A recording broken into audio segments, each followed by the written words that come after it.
Hello, everyone. Welcome to a brand new episode of Tech This Week. My name is Aplak. Hope all of you are keeping well. So today, I'm going to talk about something that I find very exciting.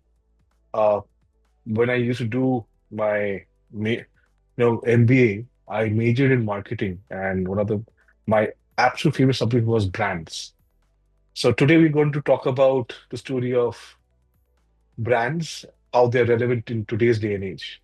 And today, in fact, I'm going to talk about how a certain section of brands are quietly rewriting the rules of business. I'm actually going to talk about something what we call as micro brands. These are you know, they start off as very tiny, founder-led uh, brands, which are challenging established mega brands. Not because they have better ads, not because they have better logos, but technology has played a very, very big role, especially as far as digital commerce and social media goes. They've democratized something far more powerful than attention. It has democratized distribution and reach. Come think of when you think of a large brand, distribution and reach made all the difference, right? So for the first time, a small brand can compete with giants without needing giant marketing or supply chain investments. Technology has leveled that playing field. And to understand more, let's go right in. How did these microbrands rise? So, say a decade back, building a brand meant buying your way into relevance, right? TV ads, shelf space, agencies, warehouses, distributors. So a lot of muscle was required to build these bigger brands, which and you needed deep investments to flex your muscle. Today, you scroll Instagram and you see a skincare brand that feels more human, more relatable than, say, a 50-year-old corporate one, right? You see home decor brands run by couples on Instagram, fitness brands born in small town gyms. I'll give you two examples. From India, you take, say, M Cafe, take Gymkhana globally. None of them were expected to challenge the giants. Yet, here we are. They're giving a run for the money to the more established brands, right? Let's talk about the key reasons why these brands have suddenly become so competitive. First, very importantly, no prices here. E-commerce has been a great leveler, right?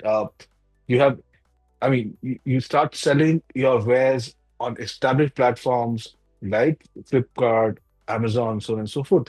In fact, if you want, you can also use, you know, uh, solutions like WooCommerce, Dukaan, Shopify, and they turn e-commerce into a weekend project. So, a 20-year-old boy can have a store, a payment gateway, COD option, logistics, analytics, inventory tracking, everything, all under 2 hours.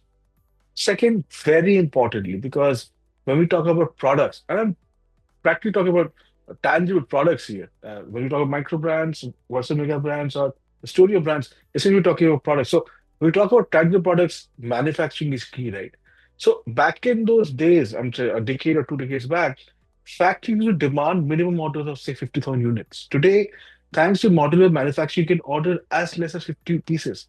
Small batches meant constant testing, you know so imagine, you have these, I'm sure you've heard of these brands like Sleepy Owl or the Whole Truth. They built their entire product strategy around this basic flexibility. Test, refine, test again, right? Third, very important, coming to the world of social media, uh, algorithms kind of have replaced advertising budgets. On Instagram, a big brand and a tiny brand in the same screen size, all the algorithm wants is engagement. But, and this is really important, be with me. Leveling the level playing field is only half the story. Yes, thanks to social media and digital commerce, access to your customers is so much easier. But that only explains access. It does not explain success, right? What is the mystery sauce behind success? Microbrands didn't grow just because tech made it possible.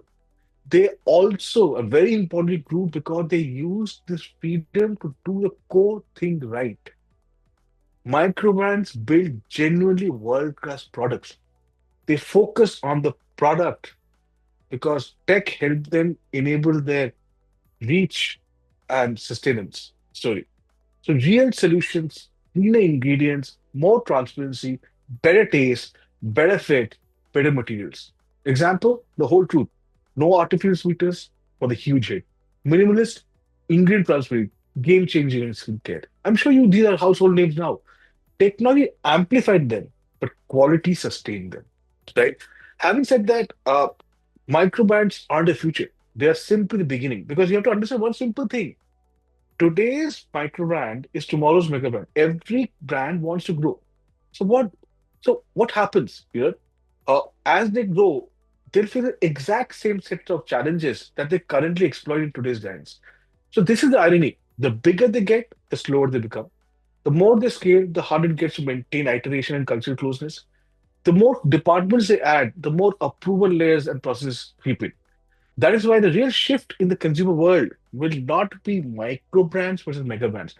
It will actually, in fact, be slow mega brands versus fast mega brands. Be with me. So when mega brands choose to act small with rapid prototyping and product cycles, culture listening, creator collaboration, and fast content cycles, they outperform micro brands and their traditional competitors.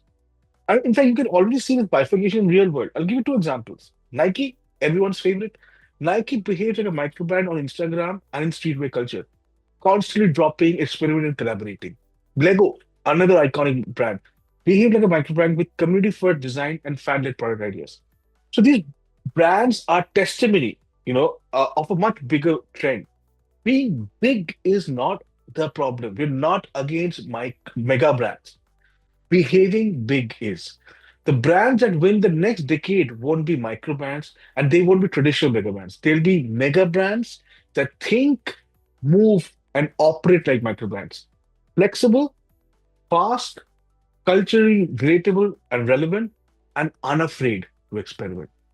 I had a great time talking about this. It's close to my heart. Hope this resonates with you as well. Have a great week ahead.